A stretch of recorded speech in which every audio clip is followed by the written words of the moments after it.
Hey everybody, Rosh Roslin here. I had a couple of requests from some clients, local, and some people on the forum saying, "Hey, do a rig rundown and show off your presets."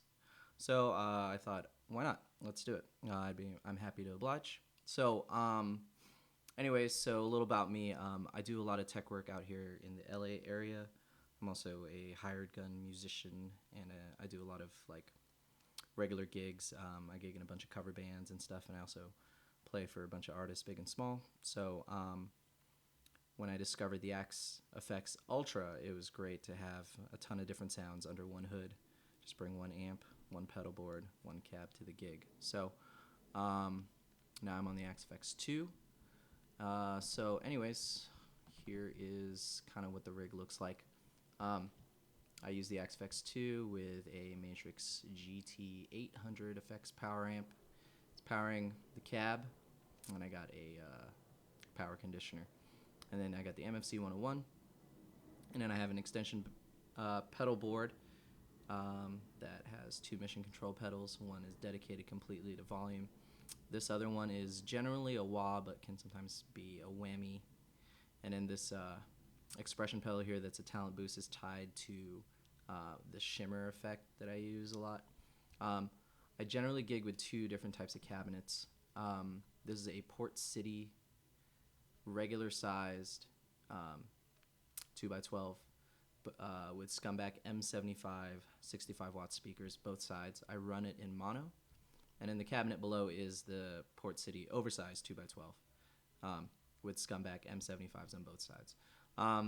Just depending on the side of the stage, I'll bring one or the other. I prefer the oversized sound. It sounds big and it sounds has a lot of deep low end, but sometimes I play smaller stages, so I'll bring this one instead, and it takes up a lot less of the stage. Now in the back of the rack, I have a a Line 6 G30 wireless. I use this generally just to sound check. So I'll plug my wireless in the back through input number 2 of the Axe Effects, or sometimes I'll just take the cable and then just plug it into the back of that, and then I'll just walk out into the venue and just kind of check how my sound is going, both through front of house, which we'll touch on later, as well as what's coming out of my cab. And then also in the back of the rack, I have a Shure PSM 200 in-ear monitor receiver or transmitter, and I use that for a body pack, so I can hear and monitor the Axe Effects. Sometimes I'll have the front of house or monitor guy send a line to that wireless unit as well if I want like a mix, in-ear mix for myself. And then I use JH Audio JH16s when I do in-ear monitor kind of gigs. So it really depends on what I'm doing. Some places I play have silent stages, so I can't bring a cabinet or anything, so I have to run directly in-ears. This kind of eliminates having the PSM mounted in the back of my rack, eliminates any need for headphones or anything like that, or having them send, trusting a sound guy to send monitors. I'd rather just use in-ears so I can hear my guitar sound. And then sometimes on gigs, if I can't crank the cab loud enough that I want to hear it, I'll just use a body pack with in-ears and play that way. So my rig really offers a lot of flexibility depending on what kind of situation I want to use it in. Generally, I prefer just really going old school. I generally like just hearing what my cab sound is, and then I'll send a signal to front of house using a cab IR and everything like that. So let's go through some of my patches. So basically, this is my general clean sound. I generally gig with either a Les Paul or a Sir Modern, and then they both have the same pickups. So my clean sound is kind of like a Fender-y kind of thing that I was going for, basically something that I can get really clean. So this is a Shiver Clean.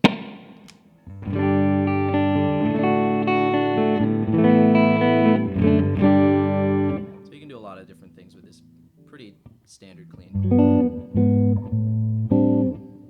You can get kind of jazzy if you go to the neck pickup and roll.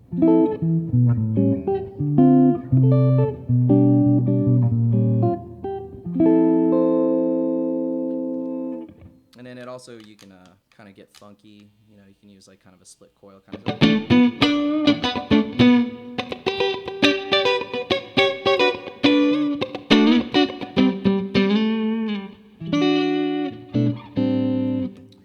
And even if you hit hard, it doesn't break up because I generally use a compressor. Kind of clip the input there.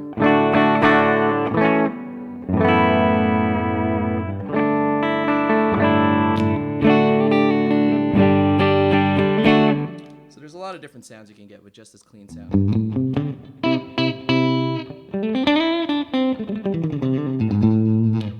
Response depending on what kind of pickup combination you're using. I'm playing my Sir Modern right now, so it has a lot of coil tapping and coil splitting options. It's the Andy Wood Sir Modern with the shred neck mod and everything like that. So basically, it can kind of do a Strat, Telly, and Les Paul all in one. And generally, for most gigs that I do, I just need a wide variety of sounds. So now, for my pedal board, the bottom, I use the MFC 101, and basically from 1, 2, 3, 4, and 5, those change to my 5 basic presets, and then I'll kind of run down from all these. So 1, 2, 3, 4, 5, starting with 6, that turns on and off the compressor. These are my compressor settings, and I generally just kind of go by feel.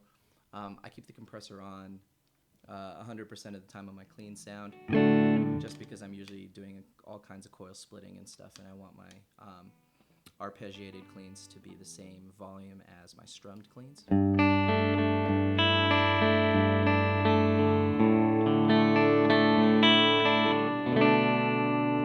if we turn that off,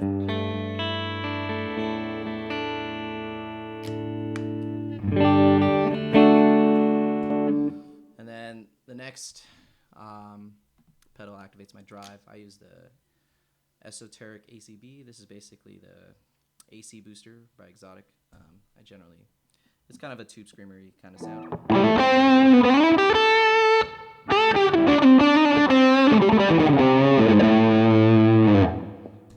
Next to that, turns on a boost, which is a filter block with a 5 dB boost. So it's the null filter. And that just basically increases the volume.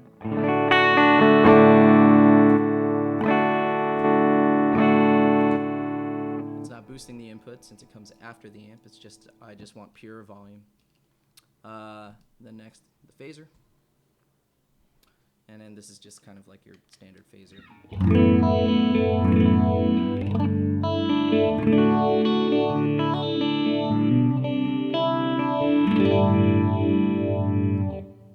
And then chorus.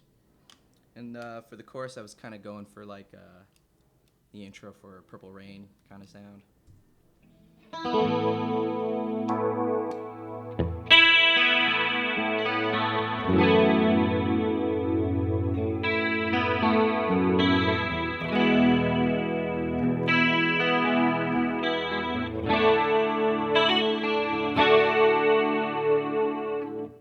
Or, you know, maybe Mike Landau or something like that. I'm not super picky, and I kind of tend to tweak these sounds depending on the gig I'm going into, but these are just general settings. Now you'll notice that with the phaser and the chorus, I have them set to tap tempo, because I do like the sweeps happening in time with the music, so I generally always tap the tempo out. And then this block is just a volume. This is tied to the volume pedal. And then now one thing I do with a phaser is, and again, we're going down my MFC 101. So when I activate the last button right here, which is 6, 7, 8, 9, 10, I actually have this button go to the Y value of my phaser, if that makes sense. So I have one button on my MFC 101 tied to turn on and off the phaser in the X position, but I also have a different button on the MFC 101 to turn off and on the phaser in the Y position. Now, my Y is actually a vibe, so I was kind of going for like a Robin Trower. Oops. Kind of going for a Robin Trower kind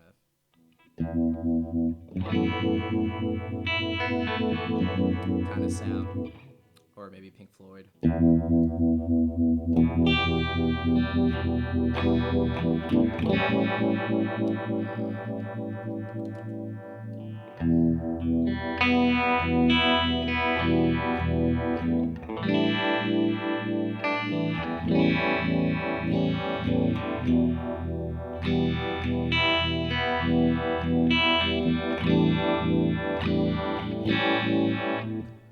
So basically having an XY tied to one block in the grid saves a ton of CPU. It's like having two blocks in one. And I have some fancy routing on my MFC 101, which I would be more than happy to get into if anybody has any questions on how to do that. So one button on my MFC 101, button number 7, turns on the phaser in the X. And then a different button turns on the phaser block in the Y, which is actually my vibe. So now, speaking of that, I do the same thing with my delays. So this delay I have one button on my MFC 101 to turn on the delay in the X, and then I have one to turn it on in the Y. Now, I'll put it at, let's see, 120.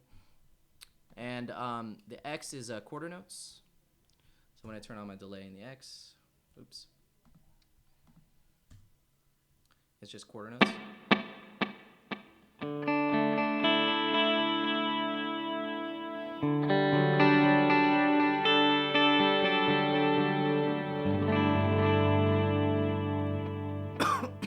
Excuse me. And then I have a different button on my MFC 101 to turn it on in dotted eighth notes. So this is kind of more like the U2 thing. So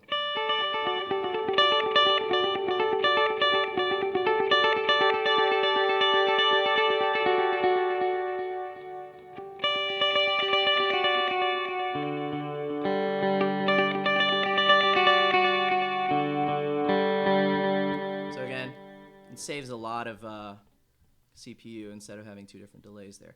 This delay is actually tied in for spillover from my lead patch. So all my patches have this delay block in there. And basically it just is delay block number 2.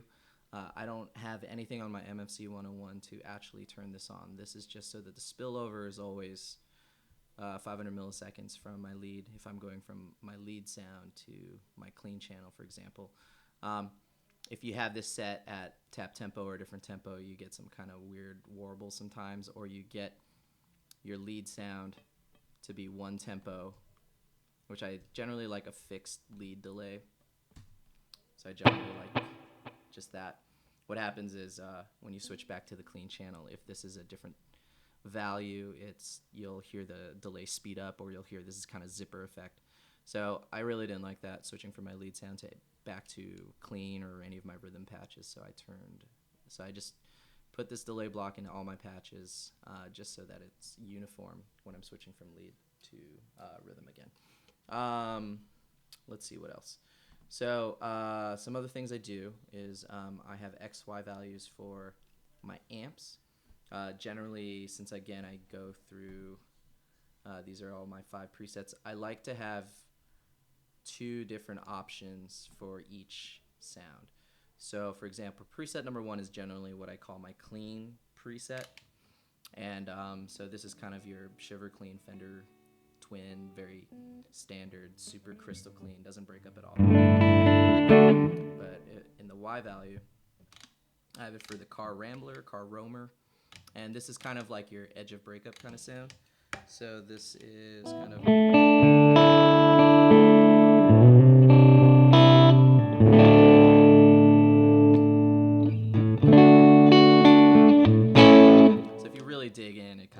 works out. And I know it gets kind of like woofy on the low end. I kind of dig that sound. It's generally, I use this amp generally more with Strat and single coil style guitars, so that when you're playing, that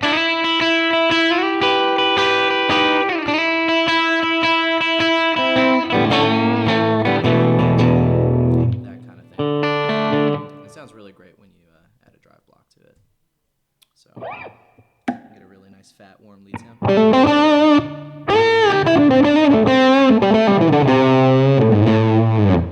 So on my pedal board I have also the wah.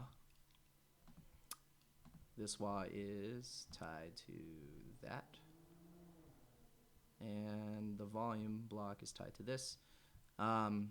These are not spring-loaded mission control pedals. They're kind of set and forget. So sometimes I'll have the wah, kind of a cocked wah sound. And then the last thing right here is running parallel to the input of the amp block. I have a multi-delay. This is the Plex Shift. And if you watch another video on my YouTube channel, I talk about how to get the shimmer effect. Sometimes I play, actually not sometimes, but a lot I play gigs without a keyboard player, but I need to kind of emulate a keyboard sound or a pad sound. So that's why I use this. I go into an in-depth tutorial in a different video if you're interested.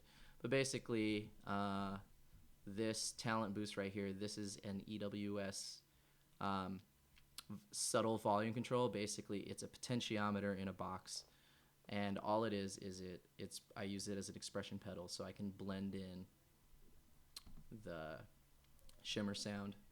So right now I don't have my MMC hooked up, so I'll just take this off for right now, so you can at least hear kind of what's happening. So basically, I just blend in the input gain with my foot. So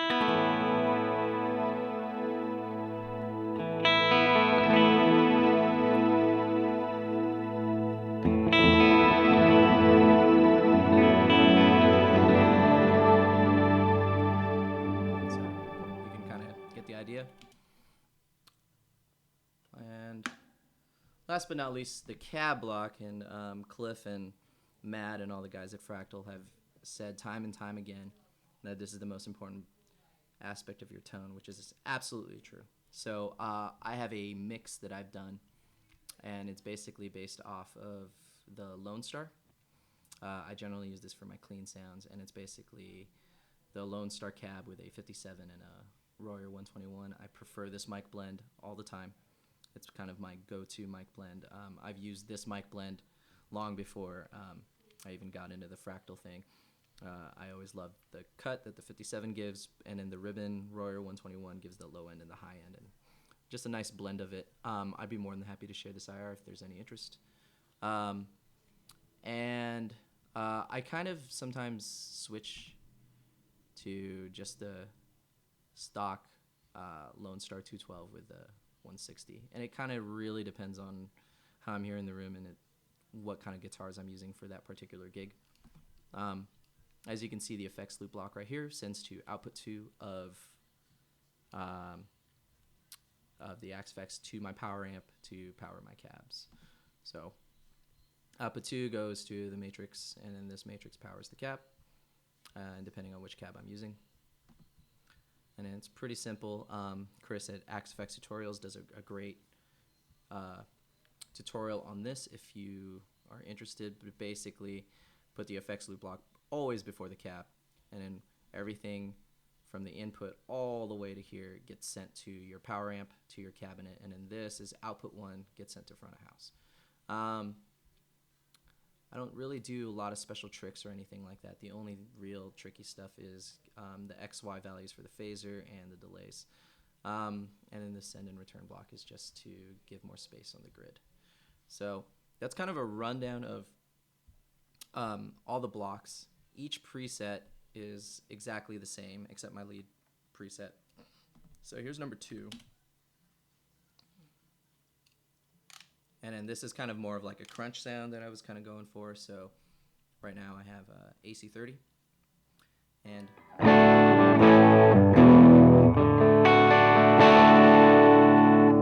slightly broken up, you can dig in a little harder.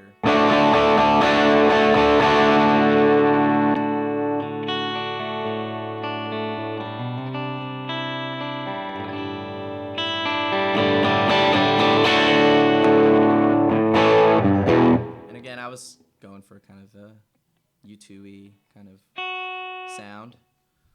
This sounds really great when you do the dotted A thing. So you can get that kind of, let's see, I think it's around 110.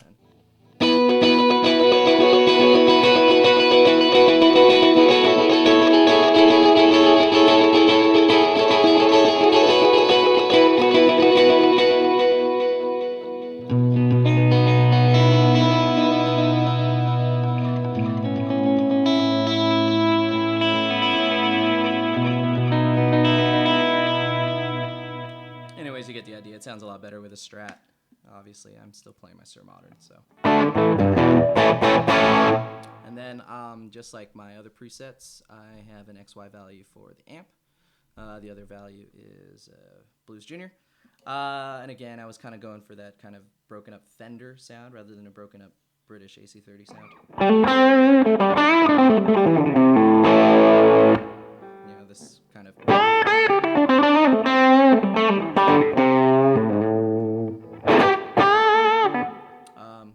I don't change the drive blocks. I still use the AC booster. And then for this particular preset, I don't have the compressor on, but I have a pedal on my MMC 101 to engage it if ever I need it.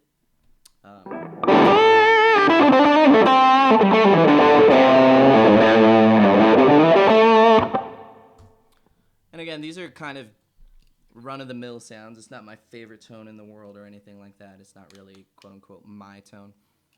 It's just generally on most gigs that I do, I need to cover a wide variety of sounds. So when you think of the wide palette of guitar sounds that, you know, make up pretty much the entire spectrum of electric guitar, you're thinking of a super clean, kind of broken up Fender sound, kind of broken up British sound, and then as we get into my other presets, you're thinking of Marshall kind of sounds and then high gain kind of sounds, et cetera, et cetera. So that's kind of more my goal, as opposed to trying to really like nail, you know, Van Halen's tone or something like that.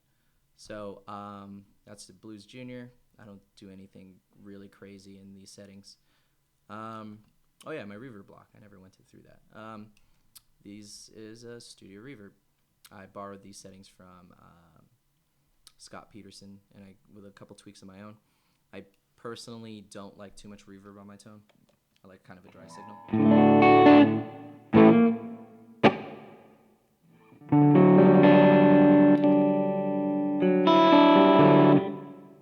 Just enough. So that's my preset number 2. This is kind of more my crunch sound. Preset number 3. This is where I get into kind of Marshall territory. So I use my main rock rhythm sound is Bogner Shiva. I've been a Shiva artist for many, many years.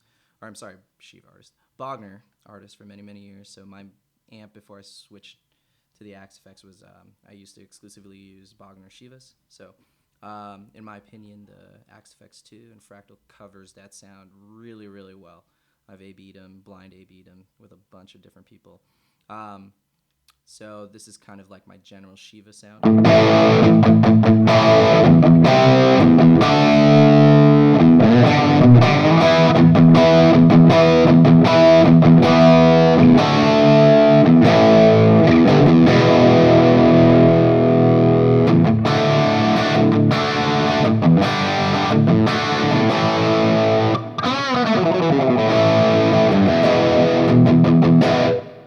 So it's kind of like your standard rock rhythm guitar tone.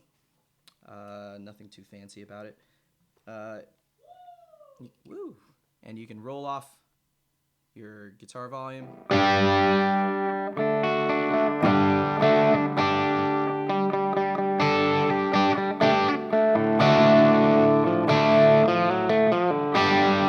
To get kind of a faux AC/DC sound, but generally, like, this is just. I don't do anything really crazy other than the depth and the graphic EQ. I do like a lot more low end. The Bogner Shivas, I use the 20th anniversary Bogner Shivas. I have a bunch of those, or a couple of those, and a Bogner Shiva combo. Um, what wasn't emulated in the Shiva emulation for the XFX 2 was the excursion knob in the back. So for those who are familiar with the Bogner Shiva 20th anniversary, there's an excursion knob, and the excursion knob is basically a presence knob for the low end. It's similar to what the 5150 has, as well as the Womp switch for a lot of the Sur amps. So since this wasn't emulated in the XFX, I use the depth knob and the graphic EQ to kind of by ear emulate that. I generally like to feel the thump of a low end without actually turning up the bass. So this is kind of my go around for getting out of the excursion. I believe the Shiva defaults to a depth of 0. So this is my way of getting around that. So in the room, you don't really hear it on the recording when it's direct, but you can really feel it when you're playing live.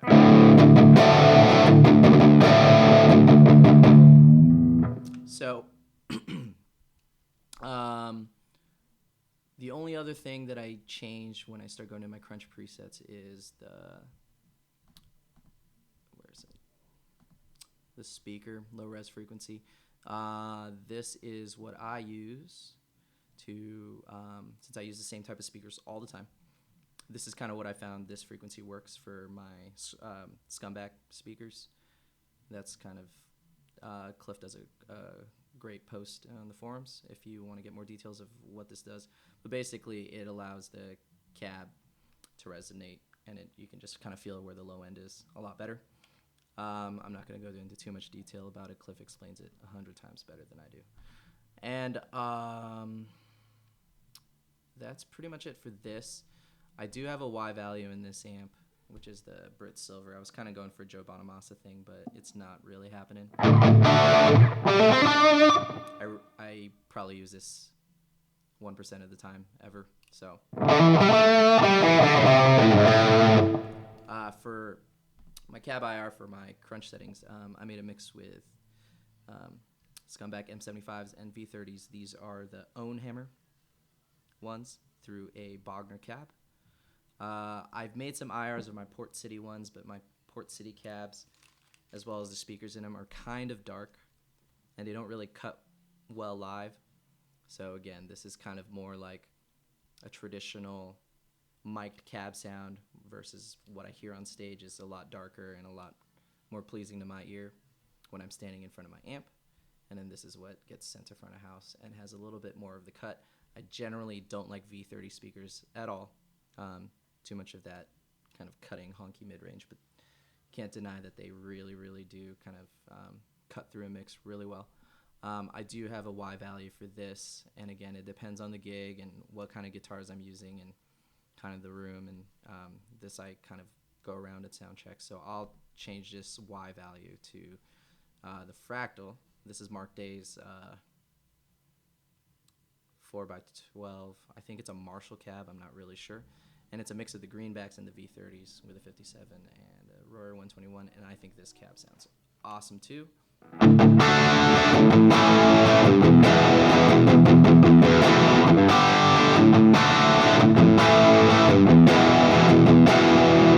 opposed to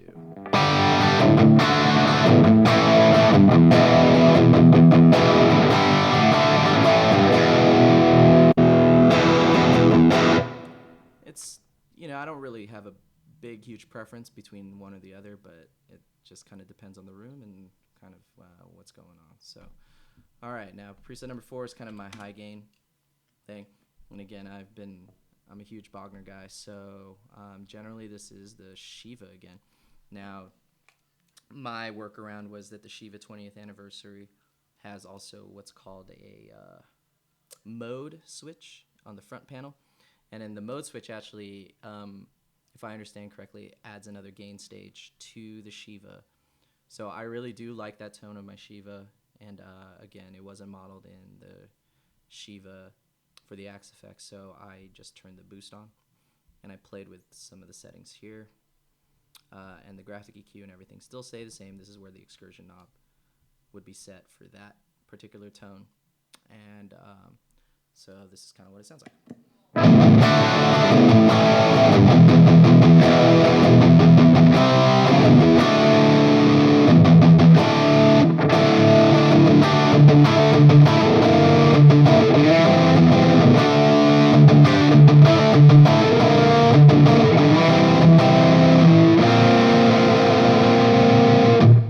So again, it's kind of just like a heavier rock rhythm tone. I'm not really like a metal guy. So that's kind of the tone I was going for. And again, it's not really like anybody's sound. It's just more like, oh, we need something a little bit heavier than your standard rhythm sound. The Y value for this amp is based off of the Britt Brown, which is Van Halen's tone. I was kind of trying to emulate Van Halen's sound, but this is more for like the 80s kind of hard rock rhythm tone. So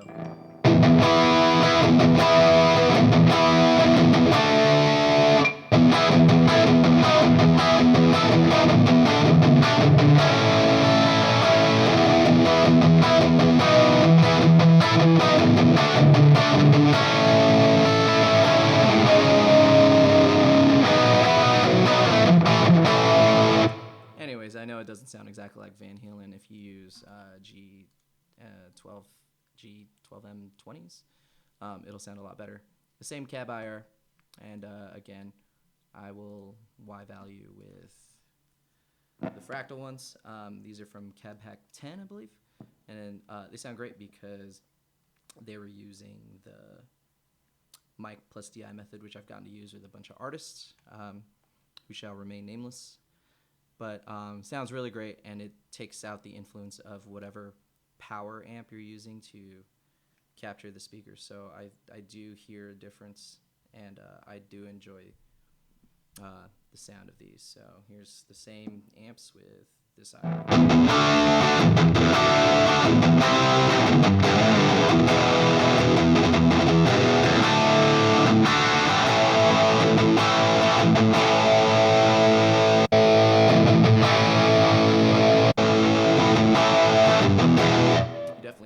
Difference in the low end, so it just kind of depends again what kind of gig I'm doing and what I need to cover.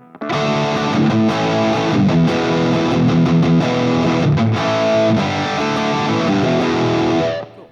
And then preset number 5. This is my lead sound. I'm gonna take this filter off because it's the same filter that I use with a 5 dB bump, just so we don't blow out the input of my mixer. Everything, all of these remain the same as previous. I took out the shimmer thing right here because I don't need that. I don't need to add some shimmer to my lead sound. And then my drive pedal changed, and it's a BB preamp going into a Lone Star. I was kind of going for the Andy Timmons thing. I've gotten to see him play and interview him a couple times, and he's amazing. I've gotten to see him play up close, so I'm pretty familiar with his tone. But he uses very, very hot pickups in his amp, which I don't like personally, but I was kind of going for that sound, maybe that Eric Johnson-y, Andy Timmons-y kind of sound. And again, I'm not in the game to try to like cop somebody's tone, you know, iota for iota, but it's more just making sure that it kind of has that vibe, that spirit. So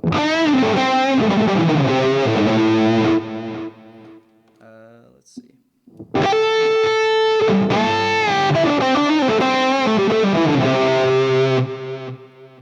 So one thing I do with my lead sound is I never use the volume at 10, because to me, my ears, it kind of gets kind of weird in the mid-range and the upper mid-range. That's it, with the volume at 10 on any guitar. So I don't like that scratchiness at the top end. So I generally like roll my volume off to about 8 or 7 when I go into my lead sound.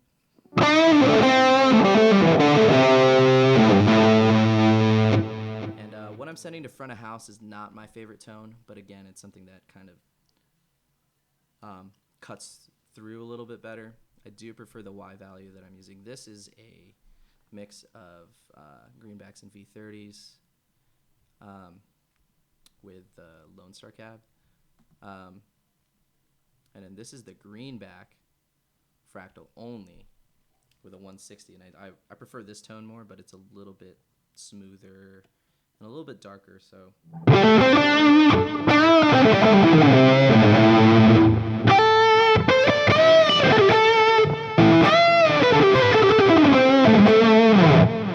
I prefer this tone more, but I'm currently playing with an artist who doesn't like hearing the guitar tone change too much between presets in terms of where the IR is.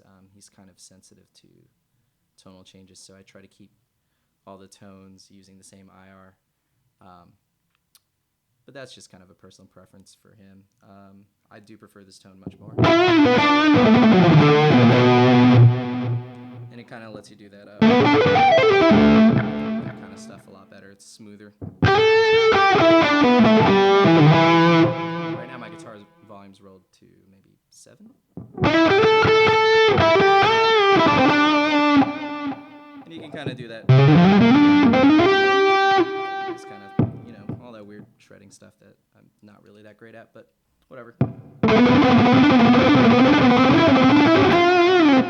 So, generally, that's the lead sound that I would go for, but this is kind of what I'm working with right now. Here it's a little more fizzy and kind of in the mid-range. I do prefer smooth kind of sounds.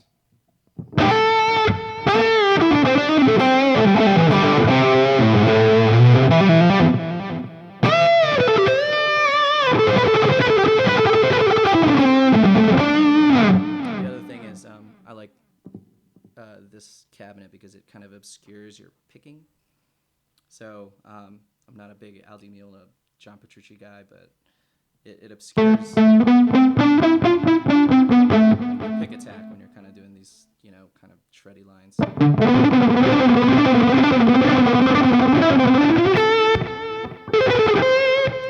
the Zakk Wylde kind of thing. Or the Eric Johnson thing where he does this like all the time.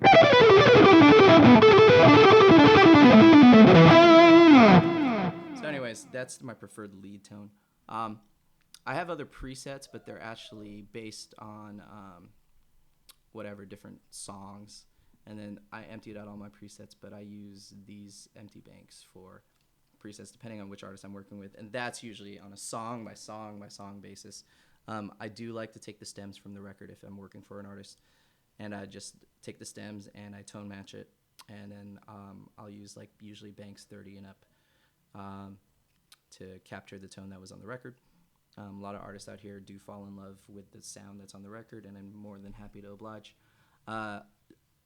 Also, a lot of artists out here use Logic or Pro Tools or even a digital performer to do all the switching and play backing tracks sent to front of house.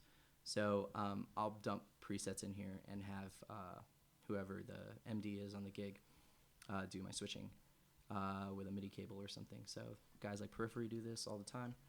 And basically it'll switch whatever presets for whatever song, and I don't have to worry about it. So I think that's pretty much it. Hopefully that helps out, and if you're interested,